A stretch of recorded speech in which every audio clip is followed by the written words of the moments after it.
जब कोई व्यक्ति ज़्यादा सोच लेता है तो ज़्यादा थक जाता है, तो ये ओवर थिंकिंग हमें बहुत ज़्यादा थका देती है। उस समय आपने क्या करना है,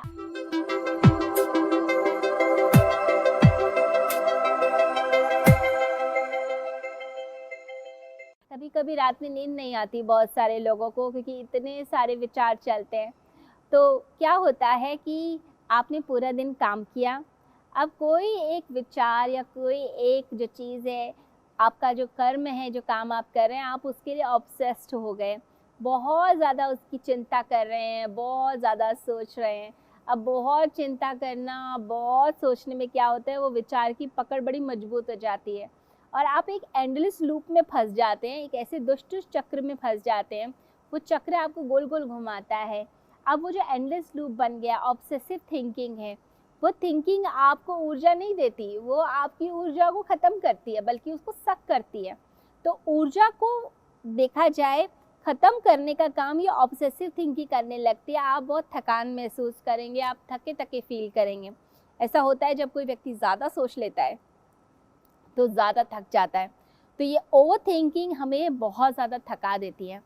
उस समय आपने क्या करना है, अपने मन को उस विचार से हटाने के लिए किसी हॉबी की तरफ, गार्डनिंग की तरफ, आपने रीडिंग है, राइटिंग है, डांसिंग है, म्यूज़िक है, उसकी तरफ अपनी उस विचारधारा को मोड़ देना है। यानी जो चल रहा था वहाँ से ध्यान हटाकर किसी और तरफ ध्यान लगा लीजिए, जो चीज़ आपको सुख देती है। यानी कोई पॉजिटिव हॉबी जिससे आपको आनंद भी मिले और मन थोड़ा शांत हो जाए, ये भी बहुत ज़्यादा ज़रूरी है। देखिए, मन को कंट्रोल करने के लिए मन को रिलैक्स करना ज़रूरी है। तो आप अपना ध्यान उस समय बेकार की बातों से हटाइए और अपनी हॉबी की तरफ लगाइए। और साथ में जो लोग बहुत ज़्यादा अपने काम में लगे रहते हैं, कुछ ना कुछ कर्म करते रहते हैं, तो फिर उस समय विचार थोड़े कम हो जाते हैं। तो जो खाली दिमाग होगा, शैतान का घर बोला जाता है। यानी आप ऐसे ही खाली बैठे हैं पूरा दिन, तो आप कुछ ना कुछ बेकार का सोचते रहेंगे। इससे अच्छा तो ये है, आप अपने काम में लग जाइए। अगर उस दिन कोई काम नहीं है तो चलिए अपने घर को साफ़ करने में लग जाएं, अपने कमरे को मैनेज करें, अपनी टेबल को मैनेज करें, अच्छे अच्छे ऑथर्स की किताबें लीजिए, उन्हें पढ़ना शुरू करिए, किसी अच्छे सत्संग को सुन लीजिए, किसी म्यूज़िक कॉन्सर्ट में चले जाइए। तो इस तरीके से अपने माइंड को इन्वॉल्व कीजिए पॉजिटिविटी की तरफ।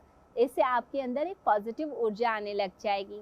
साथ ही साथ कभी कभी डायरी भी लिखा कीजिए।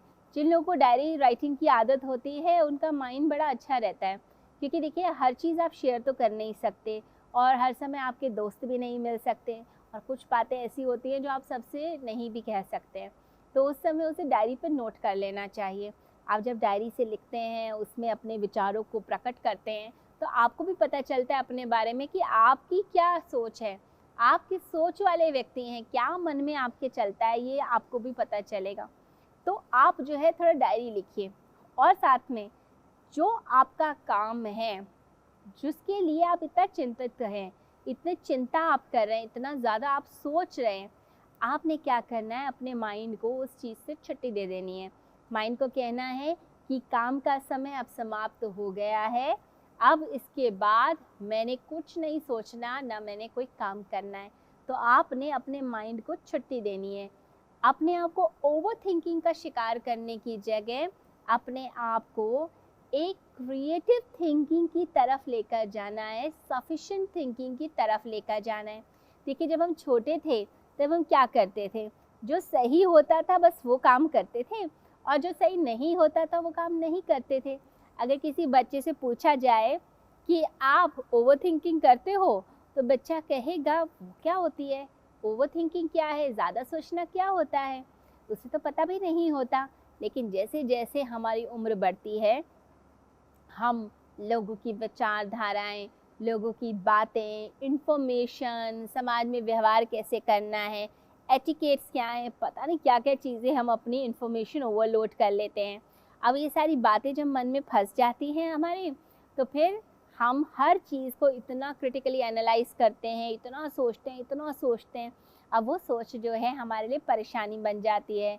तो बहुत ज़्यादा माइंड का जो सोचना है, ये भी एक तरह की नेगेटिव हैबिट है, और इस हैबिट को हम रिप्लेस कर सकते हैं पॉजिटिव हैबिट से। यानी जब हम गलत सलत सोचते हैं, उस गलत सलत सोचने को सही सोचने से रिप्लेस कीजिए और सफिशिएंट थिंकिंग की तरफ लेकर आइए। देखिए क्या करना है, सारा दिन मत सोचिए हर चीज़ को लेकर, किसी काम को लेकर, किसी चिंता को लेकर आप बहुत ज़्यादा सोचने में लगते हैं। आपने क्या करना है, अपने लिए एक समय निकालिए कि ये 1 घंटा मुझे सोचना है अपने भविष्य के लिए, अपने करियर के लिए, अपने फाइनेंस के लिए, अपने आगे की ज़िंदगी के लिए। तो वो 1 आवर जो होगा उसके अंदर आप सब सोच लीजिए और अपनी डायरी में नोट कर लीजिए। देखिए कई बार क्या है, लोग जो हैं सोचते हैं कि ज़्यादा सोचने से हम ज़्यादा स्मार्ट बन जाएंगे, ऐसा नहीं है। अगर आपके सामने एक एप्पल पड़ा है और एक बनाना पड़ा है, आप यही सोचने में टाइम वेस्ट कर रहे हैं कि मुझे क्या खाना चाहिए, फिर आप इंटरनेट पे जाकर उसकी रिसर्च करते हैं, फिर 20 वीडियोस देखते हैं, तो आप सोचते हैं मैं बहुत स्मार्ट हूँ, मुझे पता है इसका न्यूट्रिशन क्या है, क्या मुझे खाना चाहिए, क्या नहीं खाना चाहिए। आपने पूरा दिन वेस्ट कर दिया। आप स्मार्ट समझते हैं, आप स्मार्ट नहीं हैं, आप मूर्ख हैं। जो व्यक्ति ये बात समझ जाता है कि किस काम को कितना समय देना है, कितनी मुझे उसको वैल्यू देनी है, कितनी मुझे उसे एनर्जी देनी है, जब आपको ये बात समझ आ जाती है तब आप स्मार्ट कहलाते हैं। तो एप्पल और बनाना को चूज़ करने में आपको फ्यू सेकंड्स लगने चाहिए कि मुझे क्या खाना है, क्या चीज़ मेरी सेहत के लिए अच्छी है, क्या मुझे बनाना सूट करता है या मुझे एप्पल सूट करता है। लेकिन अगर आप बहुत ज़्यादा उसे एनालाइज करने में लगेंगे, यानी अपना टाइम आप वेस्ट करते हैं। दूसरी चीज़, अगर आप जो है किसी पार्टी में जा रहे हैं, अब वहाँ पर क्या ड्रेस पहनी है इसके लिए आपने 2-2 3-3 घंटे बर्बाद कर दिए, यानी आप अपना टाइम वेस्ट करते हैं। आप जो है आधा घंटा मैक्सिमम लगा लीजिए कि मुझे क्या ड्रेस पहननी है, क्या मेकअप करना है या मुझे क्या गिफ्ट लेकर जाना है, इतना चलेगा। लेकिन अगर कोई व्यक्ति अपने करियर के लिए ज़्यादा नहीं सोचता, तब समझ लीजिए वो मूर्ख व्यक्ति है, क्योंकि करियर सिलेक्शन जो है ज़िंदगी भर का डिसीजन है। आपकी शादी आपकी ज़िंदगी भर का डिसीजन है। किससे आपने शादी करनी है, कौन सा करियर लेना है, ये इम्पॉर्टेंट डिसीजन होते हैं। इसमें ज़्यादा सोच में समय लगाइए, इसमें आप चाहे कुछ दिन लगा दीजिए, महीने लगा दीजिए, सोच समझ कर डिसीजन ले लीजिए।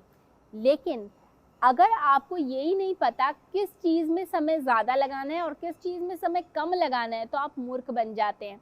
ये माइंड जो है ये गेम्स खेलता है और आप इस गेम्स में फंसते हैं। देखिए माइंड का यूटिलाइजेशन हमें करना है अपने बेनिफिट के लिए, ना कि अपने लॉस के लिए। जो व्यक्ति समझदार होता है वो अपने माइंड को, अपनी सोच को यूज़ करता है अपने भले के लिए। तो अगर मुझे करियर प्लान करना है तो मैं उसके लिए मैं ज़्यादा सोचूं और अच्छे से डिसीजन लूं, एडवाइस लूं, करियर काउंसलिंग लूं और उसके बाद फिर मैं किसी डिसीजन पर आऊं। लेकिन उसमें भी ये ध्यान रखना होगा कि जो हमारा थिंकिंग टाइम है उसी टाइम को हम ज़्यादा यूज़ करें अपने सोचने में और अपनी प्लानिंग में। पूरा पूरा दिन ना बर्बाद करें और अपनी अप्रोच बनाइए कि हम सॉल्यूशन पे ज़्यादा ध्यान देते हैं, ना कि प्रॉब्लम पर। अगर आप अपनी प्रॉब्लम्स पे बहुत ज़्यादा ध्यान देने लग जाते हैं, आपका ध्यान सिर्फ प्रॉब्लम्स पे है, तो आप ज़्यादा फंसेंगे। देखिए अगर कोई व्यक्ति बहुत नेगेटिव अप्रोच का है, वो हर समय प्रॉब्लम्स की बातें करेगा, ये प्रॉब्लम है, वो प्रॉब्लम है।